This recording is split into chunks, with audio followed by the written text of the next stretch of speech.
Well, howdy everybody. Welcome back to the railroad. Kinda. This is a bit of a different video than you guys have seen on the channel so far this year. Sadie's very excited, as you can tell. We are about 1,600 miles into a roughly 3,000 mile round trip, road trip here. It's been quite an adventure so far. We left Nashville like 3 days ago. And this morning we're actually headed to our first stop of the trip, which is picking up some new materials for the Backyard Railroad back home in Nashville. So we are ready to roll up and load up this morning. So we'll keep you posted, and let's giddy on up to New Hampshire.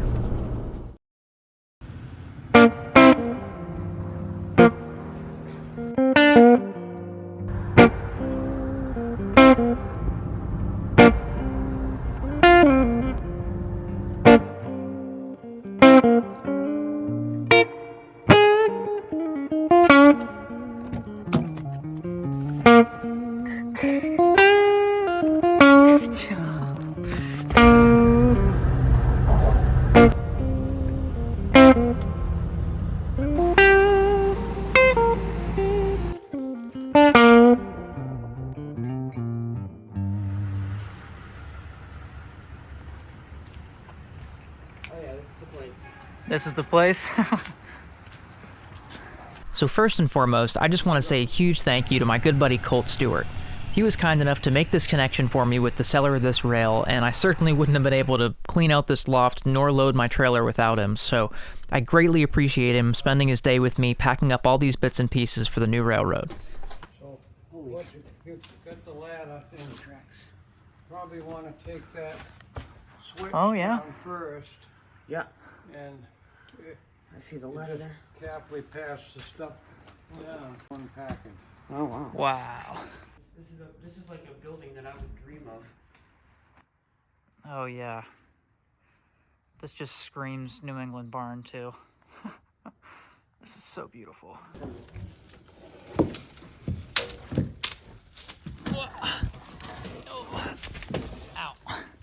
Yep. There we go. Nailed it. As is common with barn finds, I really just kind of had no idea what I was getting myself into with this one. Colt had sent me a handful of pictures that were taken by a mutual friend upon his last visit, but nobody had officially taken account of the linear feet of rail, and I didn't know how much of that rail had ties, or the condition of those ties, or how much was steel versus aluminum rail, or if it was all in fact 5/8 rail like I was looking for, and etc., etc. You know, this is all going to fit in mine. There we go. Come on. Ooh, this is steel rail.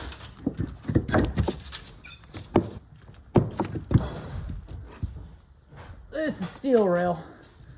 And it's really heavy. Hang on. Oh. Slow and steady around the pack. Goodness. Yeah. A little bit of tetanus, that's okay. I sort of just had a lot of unanswered questions that I didn't really have an easy way to answer without just getting in my truck, driving the well over 1,000 miles to the barn, and inspecting this rail for myself. And I was extremely happy to find that the majority of this rail actually was neatly wrapped in bundles, which made it much easier to load and transport home to Tennessee in my trailer without the added weight of the tie materials. The turntable and the switches were in great shape, and both switches are dual gauge, and they came complete with cast bronze column switch stands, which are beautiful. Bundles. 5/8 bundles right here, folks. Sorry, I'm dancing for the camera.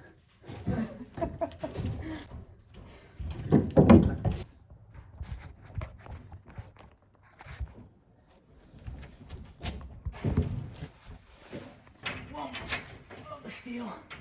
Oh, this is the heaviest one. No, we're good. It's just a thing. There we go. Nice. There's more steel rail than I thought it was. So as many of you guys may know, 5/8 rail or 1-inch scale rail is not super easy to come by these days, and I am extraordinarily grateful that we came across this collection. I feel like I may have just been the only 1-inch guy crazy enough to drive so far to get it, but either way, I'll definitely put it to good use here on the railroad. And I'm sure many folks are curious as to where this rail actually came from, and to to tell you the truth, so am I. Much of this rail did turn out to be 5/8 steel, which to my knowledge is fairly rare for its age. I acquired this batch from Richard Dickie, a fellow in southern New Hampshire, and he said he acquired the 5/8 rail for his railroad, or a railroad that he planned to build over roughly a 30-year period, but that 30-year period ended roughly 30 years ago, so much of this rail has been stored for nearly 60 years. And the aluminum rail, we figure, is quite likely from the Peter Nusky rail dies, which I believe is now the Culp Rail Company.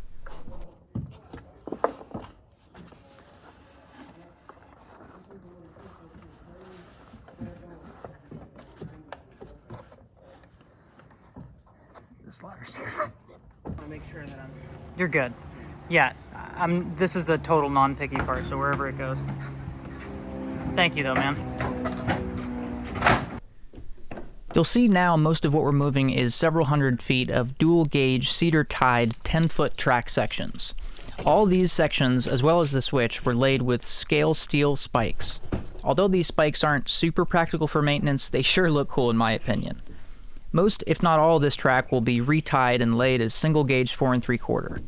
A few sections may remain dual-gauge for access to parts of my property like the shop and the garden, but those sections will likely be rebuilt and swapped for steel rail, as well as being retied before permanently being laid on the railroad. Yeah, I'm gonna have to stop and grab a coffee in between, I think.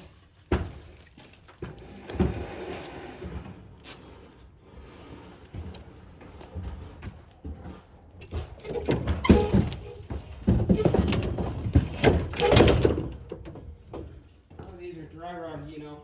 Yeah, I know. It's too bad, but... Oh, I know what it is. It's a tie jig, but I don't need it. Yeah, it's like steel on the bottom. Is it? Yeah. Okay, maybe I'll take it. Yeah.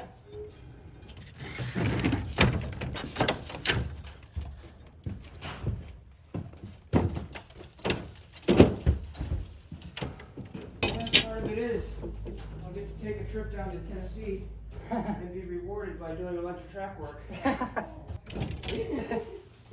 Oh, will ya? I didn't know you were going to come do track work. That's good to know. I'll keep that in mind. I don't know how to do track work, Jim. Yeah, I forgot how to do that. Ready for another one? Yeah. Richard, I don't want to kick it. Oh, sorry. I didn't see her. Totally didn't mean to rush you. Sorry about that. You want to see what you can do with that, but there's a couple of those, and we might want to set them aside and just break the wood off and pack it separately. Yep.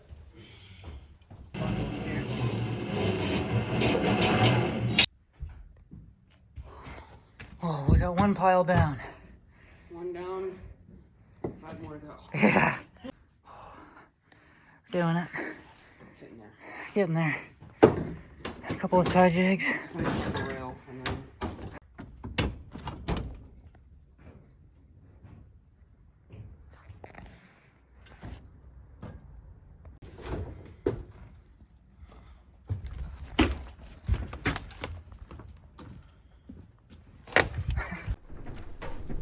Several sections were even mounted on these larger cedar sideboards, which must have been for some sort of highline or elevated track operation.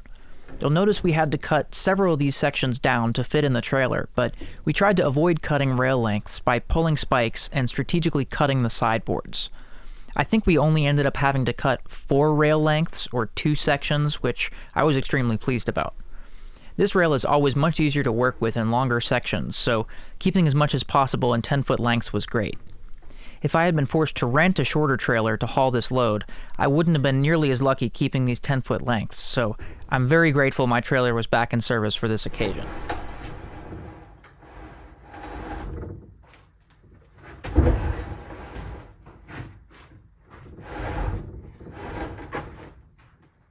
This is probably the heaviest one yet. Great. For last. Save the heavy one for last. I know.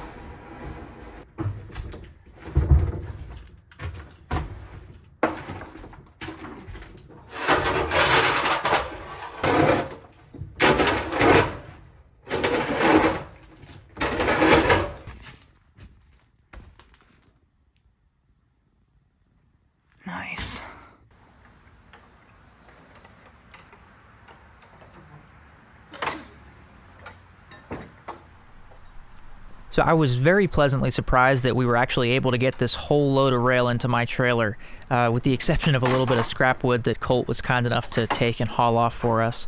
But this load of rail just really means that big things are coming for our little backyard railroad, and I finally have a reason to really get to work drawing out plans and moving dirt. So stay tuned. This is just super exciting for me, super exciting for the channel and for what this means for my equipment, you know, being able to run greater distances more often and really have places to go here on the property. So we're super excited, and yeah, thanks for tuning in and following along with us.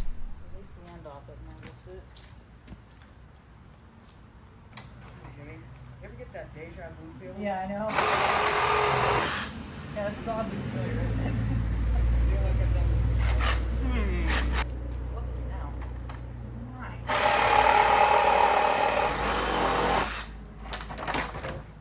I guess using any pressure treated. I'm gonna hunt you down. Yeah. Oh, there you go.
And I'm also extremely stoked to share that although this video was fun, we're actually headed somewhere else to pick up something else right after this in the same afternoon that's arguably way more exciting even than all the stuff we just loaded. So I'm super grateful for all the connections and friends and Livesteam family that I've grown up with over the years that always just seem to fill my shop with not only the things that I need, but the things that I've kind of dreamt of for all my life. So yeah, I can't wait to bring you along, like I said, for this afternoon's adventure, which will come in the next video. But yeah, thank you again just for all your support on the channel. It's so exciting to see the whole community growing, the interest in Livesteam and backyard railroading and the hobby as a whole growing here on YouTube and on the internet and in the public sort of eye. It's so exciting. So as always, just feel free to continue watching and liking and commenting. It's awesome that we have a little crew here kind of all running locomotives and doing our thing. So yeah, cheers to you guys. I'm excited to share the rest with you, and make sure to subscribe so you won't miss part 2 of this little adventure. But cheers, everybody. Thanks for tuning in, and we'll see you down the line.